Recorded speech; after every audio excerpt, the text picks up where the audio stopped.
श्री शिवाय नमस्तुभ्यम। हर हर महादेव। दोस्तों, सावन का पावन महीना शुरू हो गया है और ऐसे में अगर आप महादेव को प्रसन्न कर लेते हैं तो आप निश्चित रूप से आप अपनी मनोकामना पूरी कर सकते हैं। जी हाँ दोस्तों, सावन का पावन महीना जो है वो 72 वर्षों बाद ऐसा दुर्लभ योग बना है जो कि आप महादेव को खुश करने के लिए जो भी उपाय करते हैं वो सब लाभकारी होंगे। गुरुजी पंडित प्रदीप मिश्रा जी द्वारा बताए गए सभी उपाय हम इस चैनल पर करके बताते हैं। यहाँ पर हम कुछ 21 उपाय बताएंगे सावन के। आप तिथियों पर आप ये उपाय कर सकते हैं, नहीं तो प्रत्येक दिन कर सकते हैं क्योंकि सावन का प्रत्येक दिन महादेव को प्रिय होता है। तो चलिए वीडियो को शुरू करते हैं। सबसे पहले बात करते हैं सावन के महीने में। गुरुजी ने बताया है कि सावन के महीने में बाबा तक अपनी मनोकामना बोल देना और बाबा के मंदिर में जाकर आप सबसे पहले अपनी मनोकामना बोल दीजिएगा। आपके पास कुछ भी ना हो, ठीक है, आपके पास कुछ भी ना हो तो आप सिर्फ और सिर्फ महादेव के ऊपर जल चढ़ा हुआ है उसी से त्रिकुंड बना दें तो भी आपकी मनोकामना पूरी होती है। चलिए यहाँ पर बात करते दूसरे उपाय की। नंदी महाराज के कानों में जाकर जो बेलपत्री होती है उसकी बीच वाली पत्ती की डंडी पकड़कर और वही डंडी के समेत नंदी बाबा के पीठ पर हाथ रखकर उनके कानों में ओम बोलकर अपने मन की बात बोल दें और वो बेलपत्र माता अशोक सुंदरी को चढ़ा दें।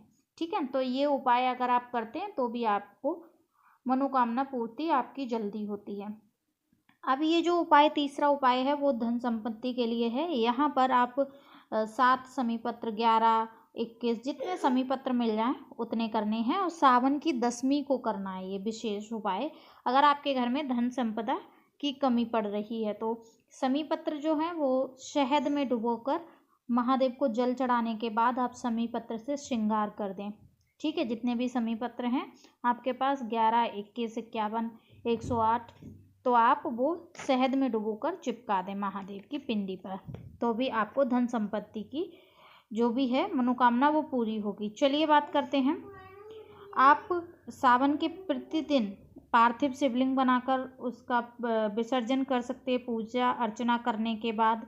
देखिए, प्रतिदिन अगर शिवलिंग बनाते हैं पार्थिव शिवलिंग तो आपको शाम तक उसका विसर्जन करना रहेगा। दूसरी विशेष कोई तिथि है जैसे सोमवार हो गई, शिवरात्रि, प्रदोष, तो इनमें आपको अगर जैसे आप शिवलिंग बनाते हैं तो दूसरे दिन विसर्जन कर सकते हैं। चलिए अब बात करते हैं दूसरे उपाय की। सावन के प्रत्येक दिन आपको क्या करना है, 2 लोटा जल लेकर जाना है महादेव के मंदिर और दोनों लोटा एक साथ जल चढ़ाना है अपनी मनोकामना बोलते हुए। जिन औरतों को संतान प्राप्त नहीं होती है उनके लिए एक उपाय है, तुम्रकेश्वर महादेव का नाम लेकर 2 लोटा जल महादेव पर चढ़ा दें। किसका नाम?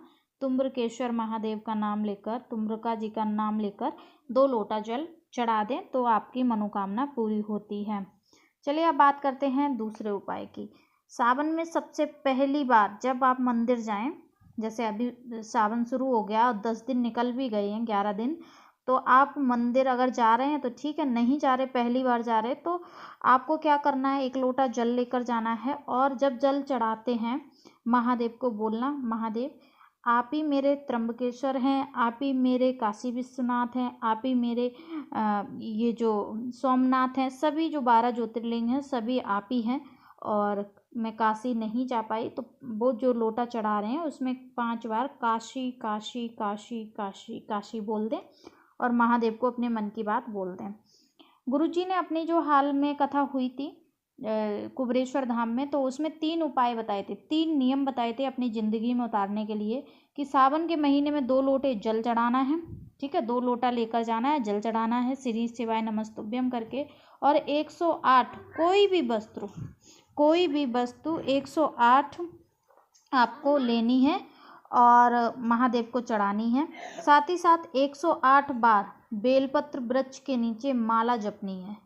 एक माला जपनी है मतलब 108 मन का होते हैं उसमें, तो वो माला आप जपिएगा। अगर बेलपत्र वृक्ष नहीं है तो आप बेलपत्र को मस्तक पर लगाकर आप जपिएगा, ठीक है। तीसरा जो है नियम बताया वो है एक बेलपत्र का वृक्ष आप अवश्य लगाएं, क्योंकि वृक्ष लगाने से जो भी वृक्ष लगेगा बढ़ेगा उसका जो बेलपत्र महादेव को चढ़ेगा उसमें आप भी भागीदार होंगे, आपने भी कुछ पुण्य किया है, ठीक है।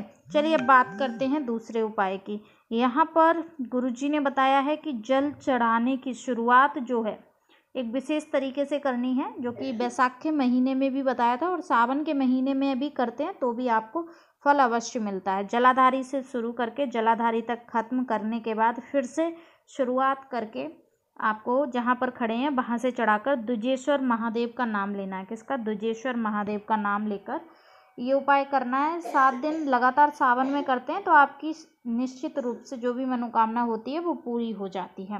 चलिए अब बात करते हैं दूसरे उपाय की।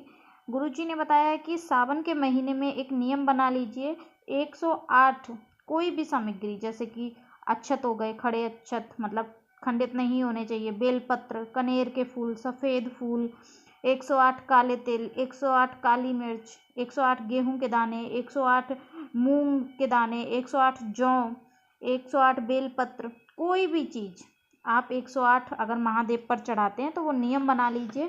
फिर आप देखिए आप 10 दिन भी करते हैं तो भी आपकी मनोकामना पूरी हो जाती है। चलिए अब बात करते हैं दूसरे।